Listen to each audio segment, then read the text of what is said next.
Deus colocou no meu caminho um homem muito humilde, né? Chamado Pastor Márcio. Porque nessa época nós estávamos já distante da igreja novamente. Já não estávamos mais na igreja, estávamos perdidos.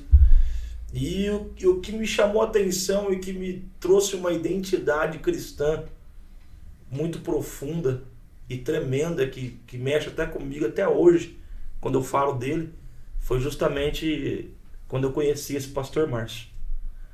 O Pastor Márcio, ele tinha a língua presa, sabe, Vitor? Ele tinha uma dificuldade. Não pode rir, né? Pastor Márcio foi bênção. Foi bênção, muita bênção. E o que me chamou a atenção na vida do Pastor Márcio é o que falta muito em muitos cristãos hoje, que é o amor pelas vidas. É o amor pelas pessoas, sabe? Vou te dar um exemplo, podia te dar vários exemplos aqui, contar várias coisas que ele fez, mas eu vou falar só uma, pra gente não ficar muito tempo explanando aqui. E eu não posso enfadar vocês. Não, que isso. Nós temos aí muito tempo, que hoje ainda nós vamos ter aí um culto maravilhoso. Com certeza, vai ser benção. E Pastor Márcio, antes dele também, Deus já recolheu ele, antes dele falecer, ele falou assim pra mim, ó, quando eu vi você, quando eu te conheci, Deus falou pra mim, eu tenho uma obra na vida daquele menino lá, daquele moço. E ele começou ali a seguir a gente, cara. Olha que loucura.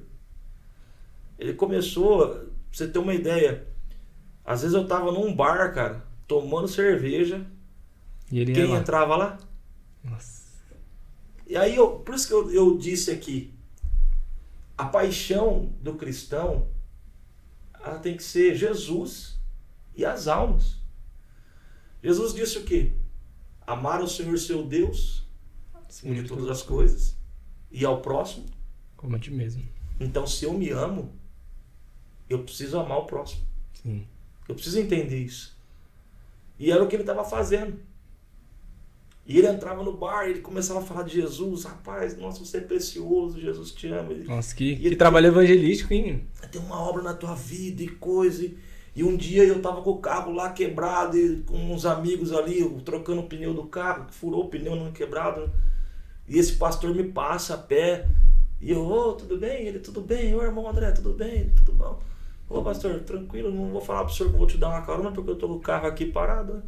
Não, fica tranquilo, eu tô indo pro monte, tô numa campanha de oração, tô indo lá orar por você. Que forte, né? É, cara, você tá entendendo?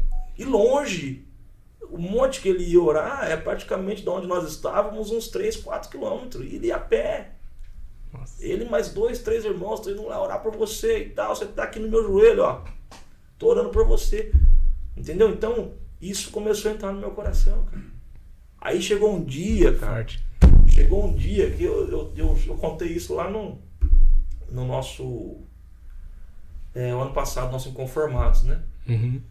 E chegou um dia que tanto ele ia na minha casa, eu chegava em casa, eu tava com amigos jogando baralho, tomando cerveja e aquela coisa, e ele entrava lá, e ele não se importava, não fazia, sabe, assim, acepção de nada, conversava, abraçava, beijava, e ia embora, ó, tô orando por você, Deus vai te abençoar ainda mais, logo você vai entender. Ele falava bem isso, logo você vai entender. E um dia ele me fez um convite, e de tanto ele ficar, né, eu achei chato, de novo, falar não pro cara, o cara tá aí, toda hora. Meu, o cara era brasileiro. Não desistia, velho. Não, o cara era brasileiro. O brasileiro não desistia. Meu, mas desculpa te cortar. É um trabalho. Geralmente a gente tem uma dificuldade, né, de evangelizar dessa forma, porque a gente muitas vezes espera que vai chegar e falar com a pessoa e de primeira vai ter um efeito, né? É um processo. E outra coisa, muitas pessoas não têm mais coragem de fazer esse tipo de evangelismo. E entrar e ficar ali, né? Porque hoje a igreja ela colocou tanto uma... Como é que eu vou falar?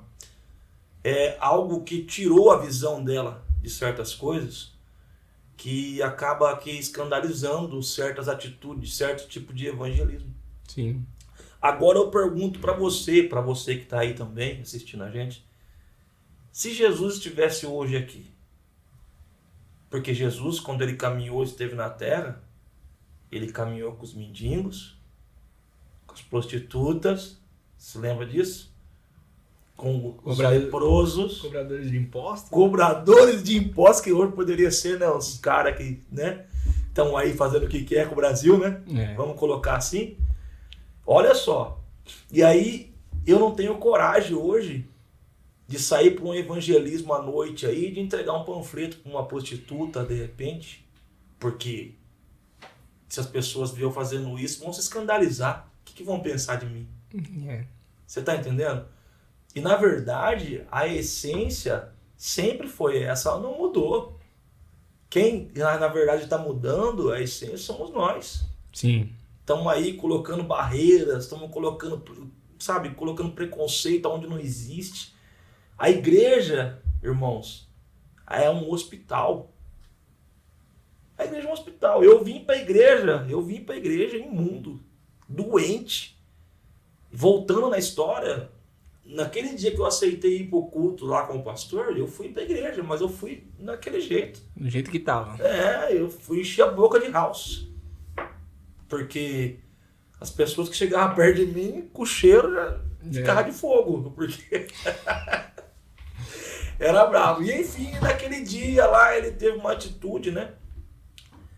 Que muito religioso condenou ele. Condenaram ele, falaram pra ele, né? Um dia você viu, o senhor tá atrás desse cara aí, ó.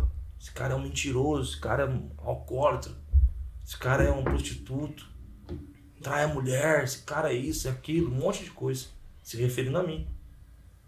E ele, até as pessoas que estavam na igreja com ele, que faziam parte da direção da igreja, e colocaram ele até numa parede, numa situação difícil.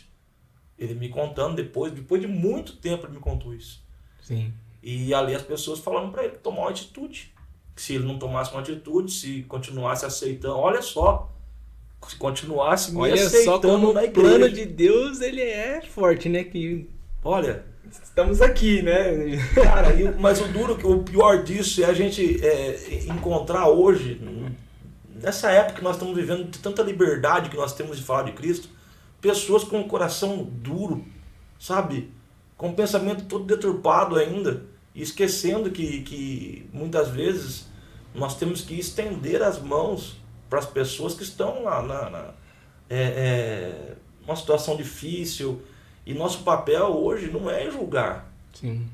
O nosso papel não é condenar, nosso papel é ajudar, é estar junto, é fortalecer. E essas pessoas encurralaram ele ali, sabe, pressionaram, ó, se o senhor aceitar ele aqui na igreja, nós vamos sair. Falaram, fizeram essa condição para ele, colocaram isso na mesa para ele.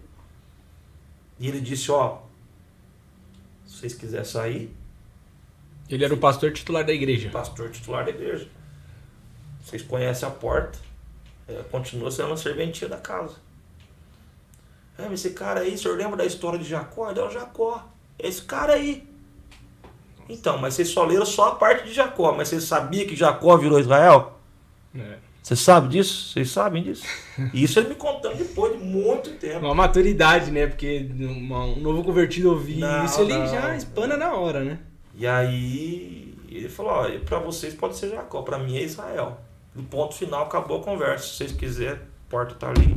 Mas isso é muito lindo, pastor. A visão de Deus, né? O pastor ali, ele estava carregando a visão de Jesus, né?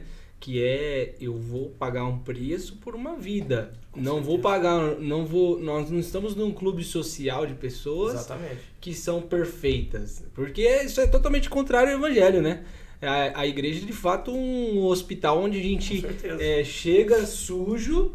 E eu gosto muito do exemplo de que Jesus, ele é como uma luz na escuridão, e conforme você vem se chegando perto dele, você vê sua sujeira, né? Então você vê, poxa, agora eu tenho que limpar aqui. É uma constante mudança. Não é porque hoje, né, a gente ainda assim, com alguma posição de liderança, sim, de pastoreio ou algo do tipo, continuamos chegando mais perto de Jesus. Vai ter coisas no caráter, na personalidade, vamos dizer, talvez coisas que socialmente não são tão explícitas, já foi limpado, né? Já foi limpo, né? Você já viu, poxa, eu tô com algo muito sujo em mim. Mas aí, conforme você vai chegando perto de Jesus, isso vai mudando. Então é muito, muito lindo isso do Pastor Márcio, né? Pastor Márcio teve na sua vida, que é essa visão de olhar com os olhos do Espírito Santo, né? Com os olhos do Espírito Santo. E isso aí, hoje em dia, eu até falo com tristeza, porque isso é raro acontecer. As pessoas hoje não estão preocupadas mais com isso. Estão preocupadas com outras coisas. Com status, entendeu? Eu quero ir na melhor igreja, na igreja que as pessoas se vestem melhor, na igreja que tem as pessoas que estão numa posição melhor. Se um dia Deus falar assim para mim, ô pastorzão, ô irmão, ô André, eu tenho hoje aqui um desejo para você. Vou te realizar um desejo, certo? É claro que meu maior desejo é minha família em Cristo, com certeza. Sim. Mas se Deus me desse essa condição, eu ia falar para ele assim, Senhor, eu quero uma igreja no meio da pior comunidade que tem aqui em São Paulo ou Rio de Janeiro, algum lugar. Eu quero uma igreja nesse local. Porque é um lugar que ninguém quer ir, irmão. E aí eu te falo para você, será que Jesus já não tinha ido nesses lugares? Se ele estivesse aqui, os discípulos. Porque é o que eles faziam. Sim. Se você estudar a Bíblia, a palavra na íntegra, você vai ver que o lugar que eles andaram foi esses lugares. Eu não sei se você já viu aquela série do The Chosen. Já vi. É legal que eles falam tipo de um distrito vermelho lá. Assim, nem tudo ali tá 100% na referência bíblica, mas é legal que eles trazem uma questão cultural pra gente entender alguns pontos de como tava rolando o preconceito com os discípulos, o preconceito com Jesus, né? E onde ele tava caminhando, que era de fato com lugares. Exatamente. Que hoje a gente poderia, dentro da nossa sociedade, também criticar, né? Se fosse hoje, meu irmão, com certeza. Hoje é muita crítica, né? As pessoas acham que se aceitou Jesus, já estão santos. Mas não é. Aquele que está limpo, se limpe mais. Isso é verdade. É o que Cristo fala para nós, né? Então, o que acontece é que quando eu me converti, existia essa palavra sobre a minha vida, né? E o Senhor usou aquele próprio pastor para falar várias vezes, Deus me mostra, você caminhando com uma multidão, Deus me mostra você num lugar grande ministrando, Deus me mostra você em lugares, né, que você está fazendo algo diferente, evangelizando, que eu vejo que é isso que Deus está fazendo, né? E eu tenho certeza, eu não sei quando vai acontecer, mas vai acontecer na sua vida. Deus, ele me fala isso, né? Então a gente vê, irmão, que assim, é todo um trabalhar de Deus. Sim. Eu nunca, falando da minha vida, o meu desejo depois que eu encontrei o pastor Márcio, que tudo isso foi desvendado para mim, e eu aprendi a olhar o evangelho da maneira que ele me ensinou, me deu a oportunidade, eu entendi que o evangelho, ele é simples, e nós precisamos sempre estar disponível a servir o próximo